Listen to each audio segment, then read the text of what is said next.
할렐루야. 오늘도 예배에 나오신 한 분 한 분 주님의 이름으로 환영하고 축복하고요. 또 영상으로 함께 하시는 모든 분들 축복합니다.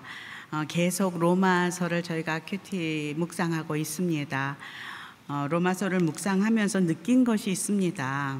사도 바울은 쉬지 않고 죄인과 의인에 대해서, 율법과 의에 대해서, 그리고 할례와 믿음에 대해서, 죄와 죄의 구속함에 대해서, 아담과 그리스도에 대해서, 사망과 영생에 대해서 계속 그 여러 가지 비유와 예를 들어가면서 그 차이점을 설명하려고, 알리려고, 정말 정확하게 말하려고 이쪽으로 저쪽으로 이야기하고 있다는 것을 깨닫게 됩니다. 매번 다른 말을 하는 것 같지만 어찌 보면 또 읽다 보면 그 말은 앞에서 한 것 같은데 하는 그 말이 또 나오는 것 같고, 그런 생각을 저만 한 걸까요? 여러분도 하셨습니까? 예, 끄떡끄떡 하는 거 보니까요. 그런데 결국은 무엇이냐면 우리는 다 죽을 수밖에 없는 죄인들이라, 그리고 구원은 율법이나 어떤 행위로 받는 것이 아니라 오직 예수 그리스도를 믿음으로만 받을 수 있다. 이것을 여러 방면으로 설명을 하면서 거기에 복음의 핵심을 드러내고 있는 것입니다. 사도 바울은 자다가도 툭 건드리면 오직 예수, 오직 믿음, 그렇게 이야기할 것 같습니다. 저는 사도 바울을 계속 보면서 저희 친정엄마 생각이 났습니다. 저희 친정엄마는 50이 넘어서 예수님을 만났습니다. 네 딸들이 다 하나님 믿기까지 엄마는 꿈쩍도 하지 않았습니다.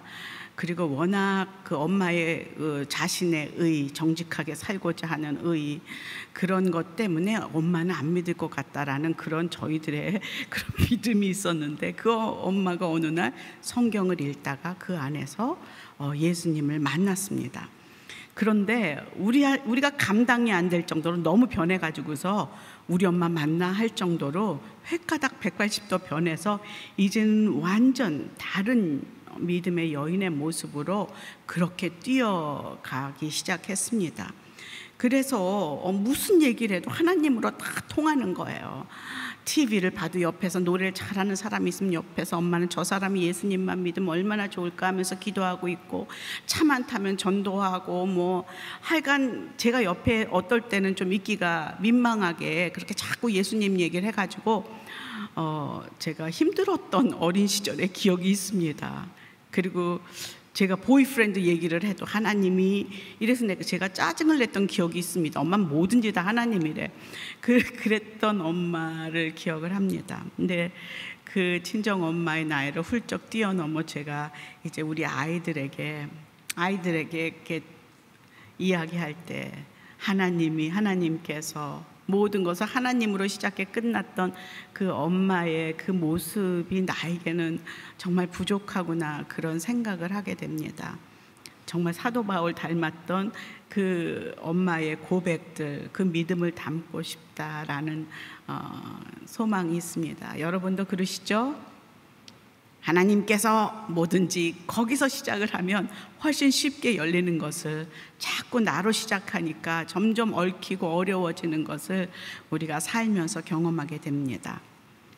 이번 주 큐티가 로마서 6장의 이제 큐티를 이제 지난번에 해오면서 우리는 율법 아래 있지 않고 은혜 아래 있다라는 것을 강조했습니다. 더 이상 율법에서 아래에서 죄의 종로로 타는 것이 아니라 예수님을 믿음으로 의의 종이 되었다는 것을 선언합니다.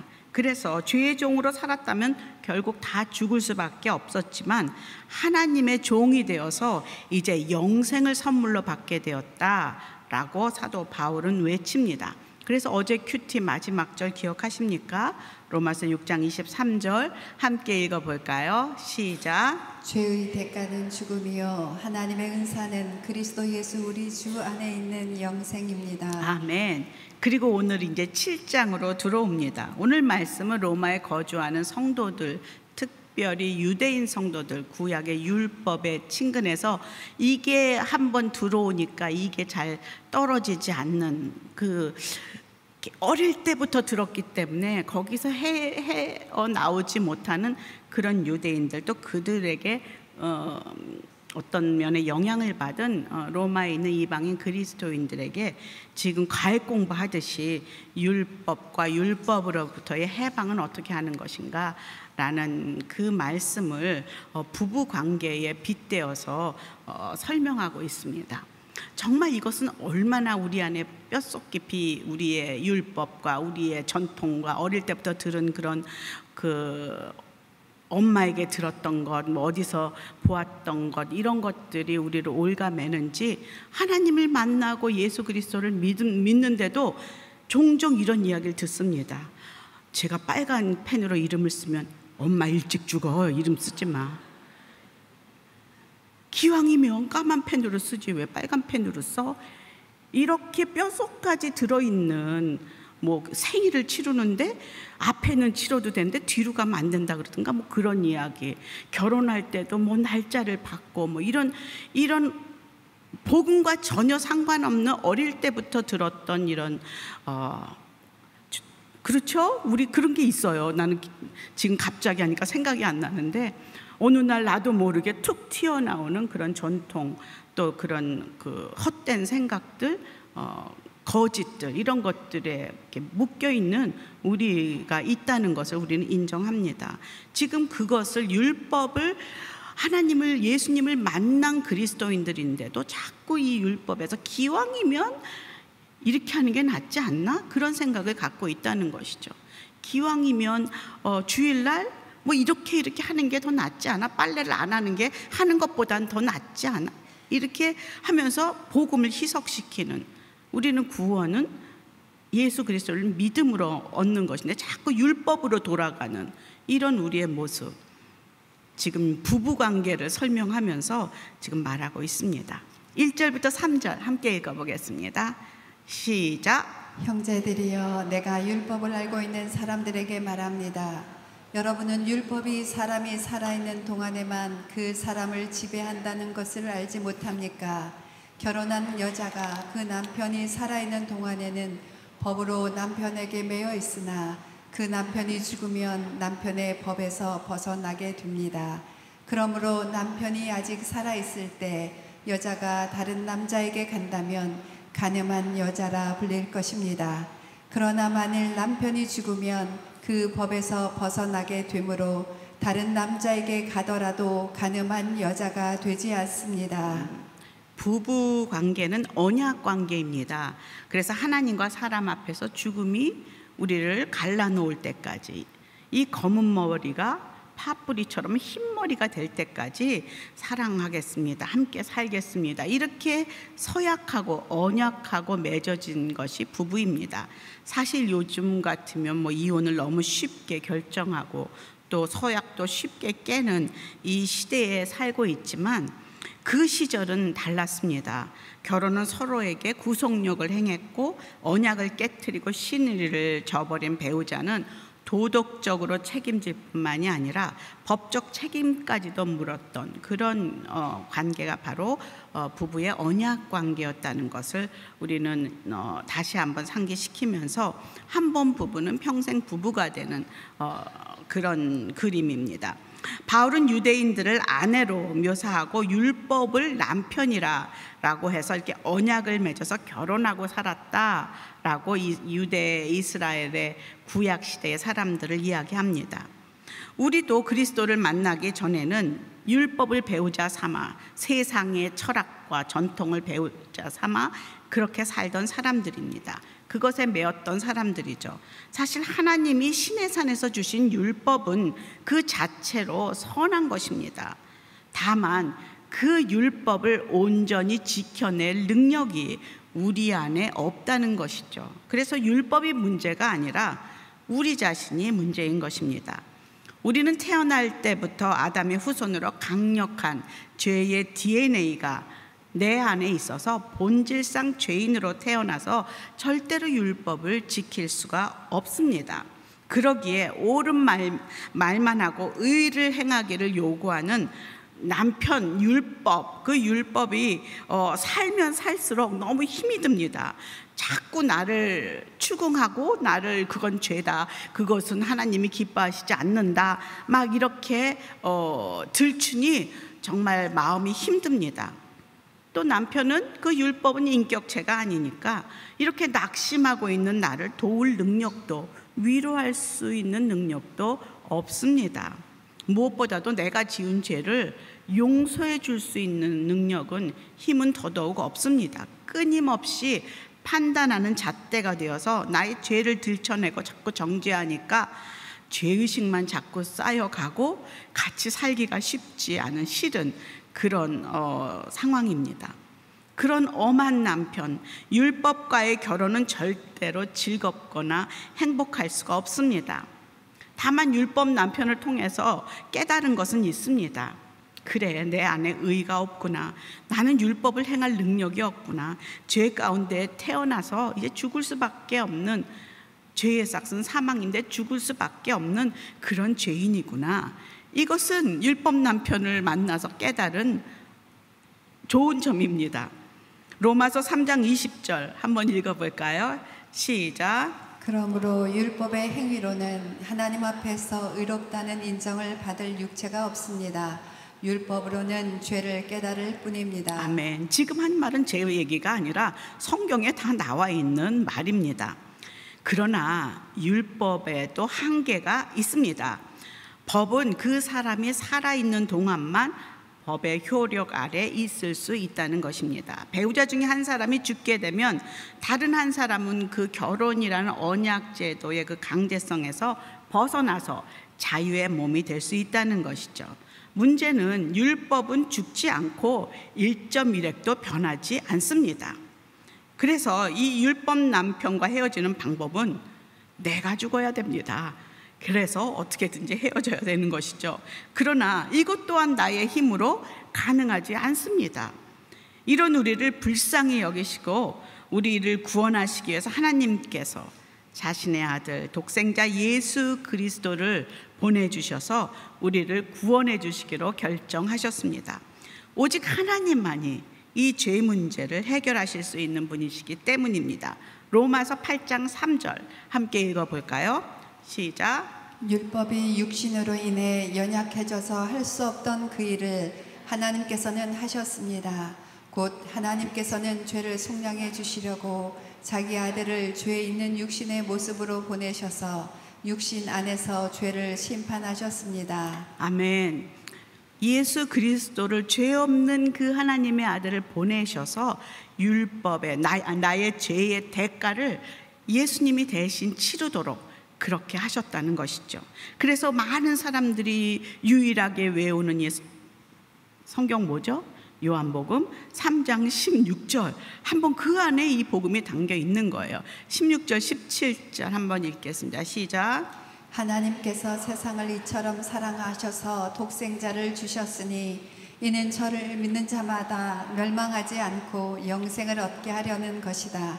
하나님께서 자신의 아들을 세상에 보내신 것은 세상을 심판하시려는 것이 아니라 그 아들을 통해 세상을 구원하시려는 것이다. 여기 세상 가운데 내 이름을 넣으면, 우리를 넣으면 완전히 하나님께서 우리를 구원하시려고 자신의 아들 독생자 예수 그리스도를 이 땅에 보내셔서 율법처럼 우리를 정죄하고 심판하려 함이 아니라 우리를 뭐 하려고?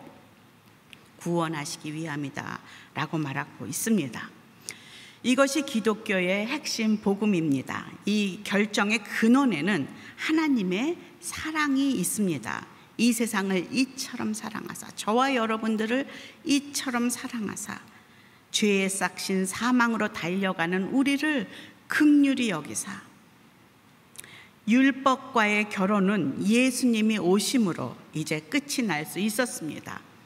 하나님의 아들 예수님, 죄 없으신 그분이 우리 죄를 대신해서 십자가에서 죽으심으로 우리 죄의 대가가 완전히 지불되었습니다. 흠없는 그분의 십자가의 사랑과 그분의 죽음으로 율법을 완전히 성취하셨기 때문입니다. 마태복음 5장 17절 함께 읽어볼까요? 시작. 내가 율법이나 예언자들의 말씀을 없애러 왔다고 생각하지 말라. 없애러 온 것이 아니라 완전하게 하러 온 것이다. 아멘. 예수님이 이 땅에 오셔서 율법을 없애신 것이 아니에요. 율법 자체는 선한 것입니다. 하나님이 구약에 우리들에게 주신 모세를 통해 주신 법입니다. 하나님 안에 우리 깨닫도록 주신 법이죠. 그것을 완성하기 위해, 성취하기 위해서 오셨다 말씀하십니다. 예수님이 나의 죄의 대가를 대신해서 십자가에서 죽으심 그리고 다시 사심을 마음으로 믿고 그분과 함께 연합하여서 나도 십자가에서 죽었음을 믿음으로 고백하는 그 사람은 율법 남편에서 자유롭게 됩니다. 그리고 새로운 남편 예수님, 그 십자가의 죽음이 나의 죽음임을 믿기에 이제 나는 죽고 내 안에서 그리스도가 사시는 것을 고백할 수 있습니다. 그리고 더 이상 율법과의 결혼관계가 성립되지 않는다는 것이죠. 예수님 안에서 율법에서 해방되었고 죽었다가 다시 사신 예수님께 속한 우리입니다. 4절 볼까요? 시작. 그러므로 내 형제들이여 여러분도 그리스도의 몸으로 인해 율법에 대해 죽은 자가 됐습니다. 이것은 우리가 다른 분 곧 죽은 자 가운데서 살아나신 분에게 속해 하나님을 위해 열매를 맺게 하려는 것입니다. 여기 그 7장 1절에 처음 들어갈 때 보면 형제들이여 율법에 얽매여 뭐 이렇게 시작하거든요. 그런데 지금 그때 율법에 묶여서 자유를 누리지 못하는 그들의 모습을 안타깝게 답답한 마음으로 형제들이여 했다면 이 4절에 그러므로 내 형제들이여 다시 이렇게 부르는 것은 이제 율법에서 벗어나서 그들이 그리스도와 연합한 후에 새롭게 변화된 삶을 살아가길 기대하고 소망하는 그런 바울의 힘찬 그런 음성이 들려옵니다. 자, 율법에서 그리스도께로 언약 관계가 영적 소속이 옮겨진 것은 마치 오랫동안 어두운 감옥에 갇혀서 무서운 법의 지배를 받고 살던 어떤 사람이 당신이 내가 어느 날 은혜로 해방되어서 환한 세상에서 자유롭게 살도록 허용된 사람들 같습니다. 결혼관계를 비유했다니까 제가 잘 아는 분의 그 고백이 생각납니다. 남편과 어릴 때 결혼했는데 남편이 참 깐깐한 거예요. 그래서 계속 지적을 하고 뭔가 짜증을 자주 내고 차에서 음악을 들으면 꺼라, 시끄럽다. 그리고 뭔가 이렇게 집이 어지러 있으면 짜증을 내고 뭔가 이렇게 자꾸 요구를 하고 자기 중심으로 이렇게 해서 정말 사랑하기가 너무 힘들어서 하나님 앞에 사랑하게 해달라고 기도를 했던 그런 그분입니다. 그래서 하나님의 사랑으로 남편을 사랑한다는 것을 경험했던 그런 사람입니다. 그런데 그 남편이 갑자기 어느 날 돌아가셨어요. 돌아가셨는데 정말 복음을 평생 전했고 죽을 때도 여보 예수 이름 불러 하면서 이렇게 복음을 전했는데 눈물을 흘리며 복음을 듣고 돌아가셨습니다. 그리고 몇 년 후에 다시 새 남편을 만나서 재혼을 했어요. 남자친구를 만나서. 그런데 이 남자는 전혀 반대인 거예요. 그 언니가 행복하면 이분도 행복한 거예요. 차에서 큰 음악을 틀던 뭐를 어떻게 하든 상관없이 언니가 웃으면 좋고 언니가 행복하면 행복한 그런 사람을 만났다는 것이죠. 20여 년 옛 남편과 살다가 이 새 남편을 만났는데 너무 세상이 막 바뀐 거예요. 그 언니가 저에게 그러더라고요. 이렇게도 살 수 있었구나. 이런 결혼 생활도 할 수 있었구나. 다 이렇게 사니? 이렇게 얘기했던 게 제가 아직도 기억나요. 새 남편을 만나기 전까지는 몰랐어요. 내가 얼마나 갇혀서 살고 있다는 것을, 얼마 불행하게 참으면서 막 사랑하게 해달라고 막 이렇게 하면서 그렇게 살았었는데 새 남편을 만나고 이게 이렇게 살 수 있다는 걸 깨닫게 되었다는 그 생각이, 제가 이거를 이렇게 묵상하면서 생각이 났다는 것이죠. 이거랑 잘 맞습니까? 우리가 하나님을 만난 후에 이렇게 바뀌었다는 거예요. 그 삶이. 그것을 제가 설명하는 겁니다. 어디까지 왔는지 잊어버렸네요. 딴 길로 빠져갖고서. 예, 그래서 잠깐만요. 하나님이 우리에게 이렇게 은혜로 이런 자유와 이런 구원을 주신 목적이 무엇일까요? 정말 잘 먹고 잘 살고 나 좋은 대로 이제 내 본성대로 막 행하라고, 함부로 율법 어기면서 살라고 우리에게 자유를 주셨을까요? 우리를 율법에서 해방했을까요? 아닙니다. 그동안 우리는 율법 안에서 사망의 열매를 맺을 수밖에 없이 살았습니다. 무엇을 해도 우리는 사망의 열매를 맺었어요. 왜냐하면 죄사함이 없었기 때문에 의의 열매를 맺을 수가 없었습니다. 그러나 이제 우리 5절에 보면은 곧 죽은 자, 4절에 보면 곧 죽은 자 가운데서 살아나신 분에게 속해서 하나님을 위해 성령의 새로운 열매를 맺게 하려 하기 위함이다, 이렇게 말하고 있습니다. 무슨 열매요? 성령의 새로운 열매를 맺게 하기 위해서 해방하신 거예요. 자유를 주신 거예요. 하나님께 속한 그런 자녀로 삼아주시고 새롭게 우리 남편 신랑 예수님을 맺어주게 된 것이죠. 나 원하는 대로 살게 하는 게 아니라는 거예요. 그래서 이제 예수님 안에 속한 사람은 하나님의 그 삶을 살면서 풍성한 열매를 맺기 시작합니다. 5절 6절 한번 읽어볼까요? 마지막입니다. 5절 6절 시작. 우리가 육신에 있을 때는 율법으로 인한 죄의 정욕이 우리 지체 속에서 작용해 죽음에 이르는 열매를 맺게 했습니다. 그러나 이제는 우리가 우리를 올가매던 것에 대해 죽었으므로 율법에서 벗어났습니다. 그러므로 우리는 성령의 새로운 것으로 섬기고 문자에 의한 해묵은 것으로 섬기지 않습니다. 아멘. 우리는 누가 가르쳐주지 않아도 자연스럽게 죄의 열매를 맺습니다. 너무나 쉽게 맺어요. 뭐 막 하나님 안에서 막 이러고 살다가도 휴가가 딱 되면은 하나님 딱 잊어버리고 그냥 옛날로 돌아가서 죄의 열매를 맺는 몸을 가지고 살고 있습니다. 나 좋은 대로, 나의 본능대로 그렇게 돌아가는 게 우리입니다. 얼마나 쉽게 돌아가는지 그건 가외도 필요 없고 레슨도 필요 없고 노력하지 않아도 됩니다. 그냥 자연스럽게 살아갑니다. 죄의 정욕은 결국 예수님 없이 성령님의 그 안에 거하지 아니하고 내가 주인 되어서 나의 본성대로 내 몸이 원하는 대로 사는 그런 모습입니다. 성경은 그 모습을 딱 세 단어로 이렇게 정의하더라고요. 육신의 정욕, 안목의 정욕, 이생의 자랑. 이렇게 이것을 위해서 살아가는 것이라. 그것은 아버지께로부터 온 것이 아니다라고 성경은 확실하게 말하고 있습니다. 왜? 그건 내 몸에 속한 거예요.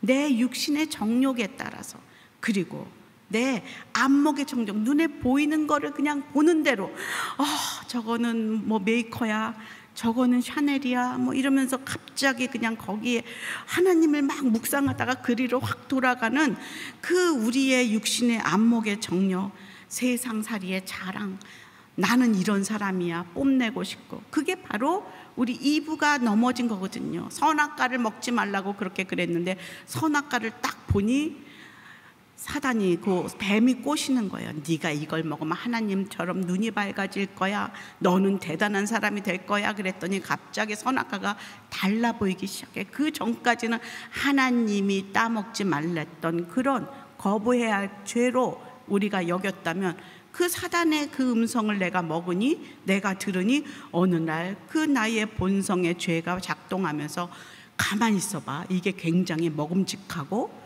보암직하네, 그리고 지혜롭게 할 만큼 탐스러워 보이네, 한 번도 그 생각을 해본 적이 없는데 어느 날 딱 보니까 그 죄성이 들어오는 거예요. 막을 힘이 없이 그냥 들어오는 것이죠. 우리는 그 본성을 가지고 태어난 사람입니다.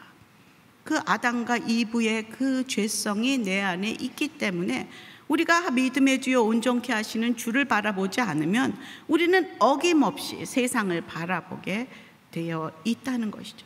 중간이 없어요. 회색지대가 없어요. 어떤 분이 그 아이를 주일학교를 안 보내시더라고, 믿으시는 분이. 그래서 왜 안 보내세요? 그랬더니 아유, 애도 다 이성이 있는 아이인데 이제 자기가 커서 자기가 결정을 해야지 엄마가 억지로 교회에 보내서 하나님의 말을 듣도록 그렇게 하고 싶지 않습니다. 그렇게 말씀을 하시더라고요. 그런데 그 아이가 그리고 멈춰져 있으면 좋죠. 회색지대에서. 그럼 하나님 말씀도 안 듣고 세상 말도 안 듣고 그렇게 멈춰져 있으면 되는데, 우린 하나님의 음성에 예민하지 않으면, 하나님을 바라보지 않으면 어김없이 세상의 음성을 듣게 되어 있고요, 세상에 따라가게 되어 있고요, 본성대로 살게 되어 있습니다. 우리 몸의 대가는, 죄의 대가는, 본성의 대가는 사망입니다. 그 뿌리가 얼마나 깊은지 예수님을 만난 후에도 우리를 너무나 많이 유혹합니다. 그래서 죄성이 없어지지 않고 계속 매일 싸워야 합니다. 내 안에 하나님을 사랑하고 하나님을 바라보고 하나님을 섬기고자 하는 그 내 마음의 한 법과 다시 내 옛 그 본성, 그것을 따라 살고 싶은 그 죄성이 매일매일 싸우기에 정말로 어렵습니다. 종종 자신도 절제할 수 없는 죄로 이렇게 좌절하게 됩니다. 내일 큐티 말씀에 바울도 그것을 경험했거든요. 그래서 이렇게 고백합니다. 로마서 7장 21절 24절 내일 본문 말씀입니다. 한번 읽을까요? 시작. 그러므로 나는 하나의 법칙을 깨달았습니다. 곧 선을 행하기 원하는 나에게 악이 함께 있다는 것입니다. 내가 속사람으로는 하나님의 법을 즐거워하지만 내 지체 안에서 하나의 다른 법이 내 마음의 법과 싸워 나를 내 지체 안에 있는 죄의 법의 포로로 잡아가는 것을 봅니다. 아, 나는 비참한 사람입니다. 이 사망의 몸에서 누가 나를 구해내겠습니까? 복음 전도자 바울도 이렇게 내면의 죄로 순간순간 절망하는 그 모습을 솔직하게 고백한다는 것이 저는 이거 읽을 때마다 위로가 되고 조금 공감이 됩니다. 그렇습니다. 우리는 신랑 예수님과 매일매일 한 몸 되어서 그렇게 산다고 하지만 여전히 죄의 몸을 지니고 있는 사람입니다. 혹자는 왜 하나님과 연합하여 사는데 왜 이런 내면의 죄가 자꾸 나와서 갈등하는가? 왜 죄를 짓는가? 왜 싸워야 하는가? 이렇게 질문하고 비난할 수 있습니다. 더구나 사도 바울같이 이렇게 대단한 사람이 어떻게 이런 어려움을 고백할 수 있는가? 의아해할 수도 있습니다.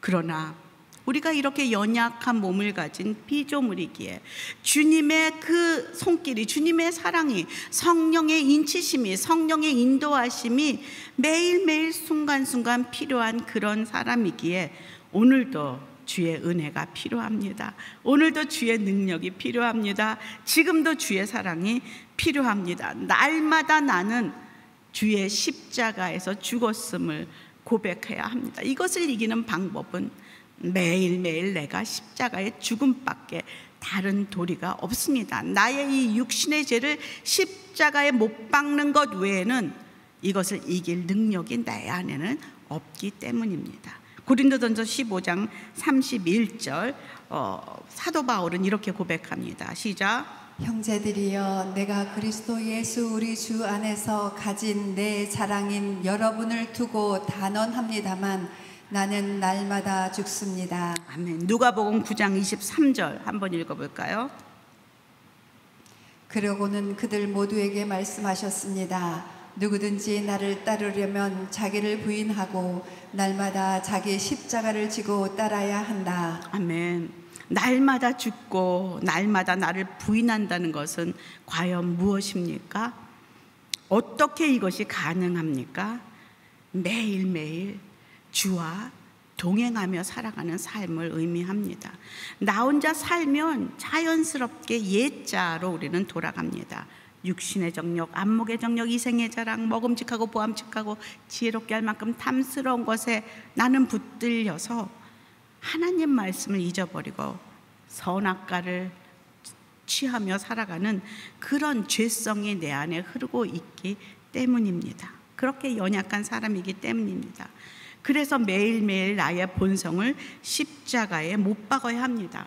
바울은 갈라디아에서 이렇게 또 말합니다. 갈라디아서 5장 24절입니다. 시작. 그리스도 예수께 속한 사람들은 육체와 함께 그 정욕과 욕망을 십자가에 못 박았습니다. 아멘. 이것이 바로 비밀입니다.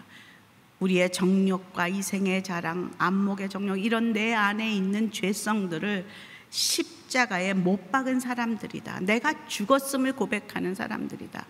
왜 우리가 이렇게 말이 많고, 왜 우리가 이렇게 불안하고, 왜 우리가 그렇게 핑계가 많고, 왜 우리가 이렇게 불평과 불만과 걱정과 염려가 많습니까? 죽지 않아서 그렇습니다. 죽은 사람은 말이 없습니다. 살아있기에, 아직도 내 자아가 펄펄 살아있기에 아픕니다. 그리고 할 말이 많습니다. 그러나 내가 주 안에 있다면, 주님이 나를 통해 이야기한다면, 주님이라면 어떻게 하실까 생각한다면 우리는 정말로 100번 얘기할 거 99번은 입을 다물 수밖에 없는 것을 우리는 바라봅니다. 그럼 누구는 이야기할 수 있습니다. 그거 고행 아닌가요? 억지로 그렇게 한다면 율법 남편과 사는 것과 뭐가 다릅니까? 그렇게 물어볼 수 있습니다. 그렇게 억지로 하는 것은 아직도 우리가 율법 남편과 살고 있다는 것을 의미합니다. 내가 예수 그리스도를 남편 삼아 산다는 것은 무엇을 의미합니까? 그분의 사랑이 내 안에 임했다는 것을 의미합니다. 그가 나를 사랑함을 내가 경험하고 깨닫고 나를 그분을 사랑함을 매일 고백함을 의미합니다. 내가 그분을 함께하는 삶, 그분을 사랑하는 삶이 너무나 좋으면 더 이상 고생이 아니고 새 생명을 드리는 삶이 됩니다. 생명 열매를 맺는 삶이 됩니다. 사랑하지 않는 남편과 우리가 살면 무엇을 하든 희생입니다. 무엇을 하든 고생이고요, 불평하게 되어 있습니다. 저 인간 꼴보기 싫은데 내가 또 오늘 저녁밥을 또 한다고, 일찍 들어온다고 연락 온 남편을 향해서 우리 안에 불평이 있는 것은 우리의 사랑이 식었기 때문 아닙니까? 그만큼 우리가 정말 사랑하는 사람을 정말 온다 하면 얼마나 밥을 맛있게 하고 막 반찬도 하고 하면서 즐겁습니까? 얼마나 기쁩니까? 잊어버렸습니까? 다 우리 신혼 초에 우리가 어떻게 차려놓고 남편을 기다렸는지 다 잊었습니까?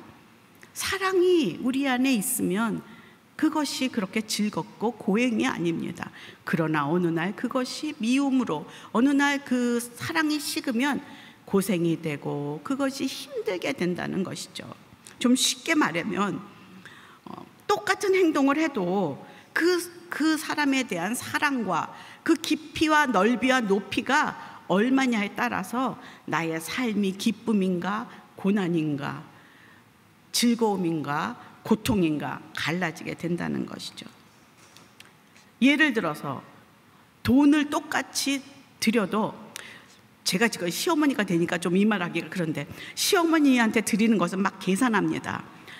이만큼 드리면서 뭐 이렇게 좀 막 이렇게 속으로 동선 얼마나 준대 뭐 이러면서 계산을 하게 된다. 그런데 내 새끼 뭐 주는 것은요, 내 자식 주는 거는요, 내가 부업을 해서라도 어떻게든지 내가 그 학원을 보내고 싶고 한없이 나가지 않습니까? 그건 뭐예요? 사랑의 차이인 거예요. 가만히 내 안을 들여다보면요, 그 사랑이 없는 거죠. 그리고 관심이 없는 것이죠. 아낌없이 자기 생명을 나를 위해 주신 그 예수님, 그 하나님의 사랑을 내가 얼마나 매일매일 감격하고 감동하느냐에 따라서 우리의 헌신은, 우리의 행동은, 우리의 섬김은 다릅니다. 질이 다릅니다. 헌신이 될 수도 있고 기쁨이 될 수도 있고 고통이 될 수도 있고, 이렇게 율법에 다시 묶인 것처럼 불편할 수도 있다는 것이죠. 연약한 육신은 매일매일 자주자주 넘어지지만 다시 일어나서 생명의 열매를 맺고자 살아가는 것, 나의 목숨을 자신의 목숨처럼 사랑하셨던 그렇게 예수님의 마음을 더 아프게 하고 싶지 않은 그 주님을 향한 사랑이 있다면 우리는 이것을 넉넉히 이길 수가 있습니다. 그분은 내가 성령의 사람, 생명을 맺는 거룩한 신부가 되기를 지금도 나를 위해 기도하고 있습니다. 예전에 제가 어떤 기도하는 집회에 오래 머문 적이 있습니다. 그래서 그곳에서 막 하면서 하나님의 은혜를 누리며 막 말씀을 보며 기도하고 있다가 찬양하면서 필 받아갖고 손을 들면서 막 하나님 막 나의 생명을 드립니다. 막 아까 찬양하면서 막 그렇게 이렇게 손을 들어 뭐 나의 생명 드리니 주님 받아주소서 막 이런 찬양을 드리며 진짜 내 마음은 그렇게 사랑을 고백하고 있었습니다. 그렇게 나의 헌신을 고백하고 있었는데 갑자기 제 안에서 조그만 음성이 들립니다. 저의 그 내면의 깊은 곳에서 하나님의 음성이 소리 없이 들립니다. 나는 네 생명이 필요 없다. 네 목숨이 필요 없다. 나는 네가 나를 사랑하길 바란다. 그 음성을 들을 때 제가 슬그머니 손을 내렸어요. 너무 부끄러워서. 하나님이 우리에게 원하시는 것은 뭐 우리가 생각하는 이런 뭐 헌신, 뭐 대단한 이런 뭐 그런 그 섬김 이런 게 아닙니다. 진심으로 사랑이 담긴 마음 하나를 하더라도 사랑으로 하는 그 예배, 만나고 싶어서 오신 예배, 주님의 음성을 듣고자 하는 그 갈망. 사도 바울이 그렇게 죄를 지어 고백하지만 그 부분만 보지 마십시오. 사도 바울이 이것으로 인해 애타하며 하나님의 이름을 부르며 오라 나는 공고한 자로다 이 사망의 몸에서 죽게 됐다고 하나님을 찾는 그 기도, 그 애절함, 이 죄를 짓고 싶지 않은 이 마음, 이것이 하나님께서 기뻐 보시는 것입니다. 우리가 죄를 짓고 아이고 하나님 뭐 죄송합니다 막 그냥 그러고 또 이런 게 아니에요. 절실하게 하나님의 마음에 정말 마음의 아픔을 드리고 싶지 않은 그 마음이 있는 사람은 하나님의 은혜 안에 속한 거룩한 신부입니다. 왜?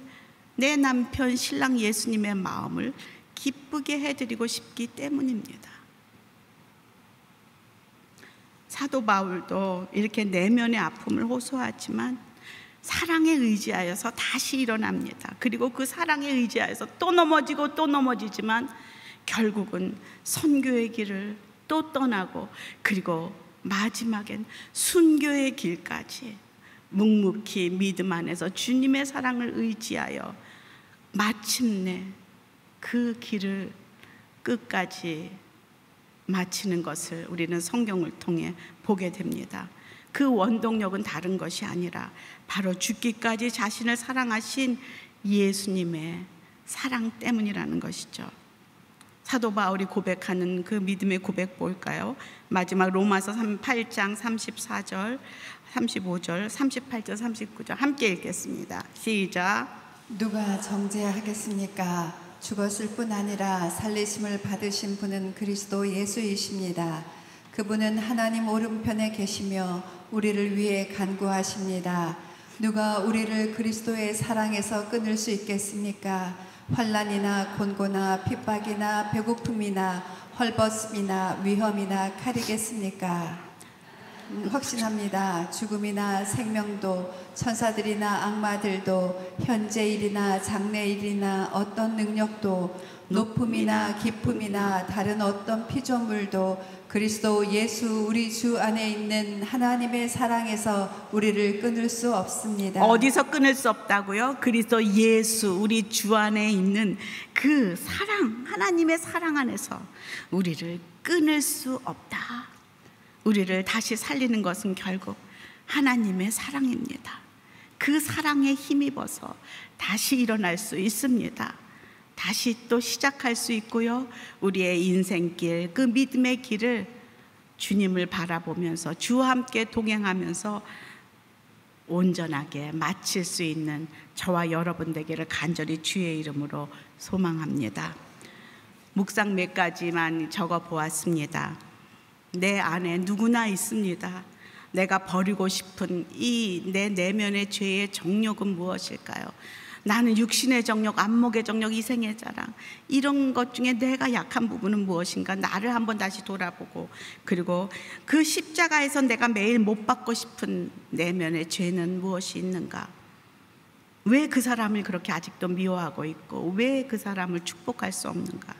나는 지금 그리스도의 거룩한 신부로 그 사랑에 의지하여서 주와 사랑을 나누며 살아가고 있는지, 성령께서 새 마음을 주셔서 나는 어떻게 변화하고 싶은지, 그리고 예수님 안에서 내가 붙어 있어 나무에 붙어 있는 가지로 어떤 성령의 열매를 맺길 원하는지 한번 돌아보는 그런 시간 가졌으면 좋겠습니다.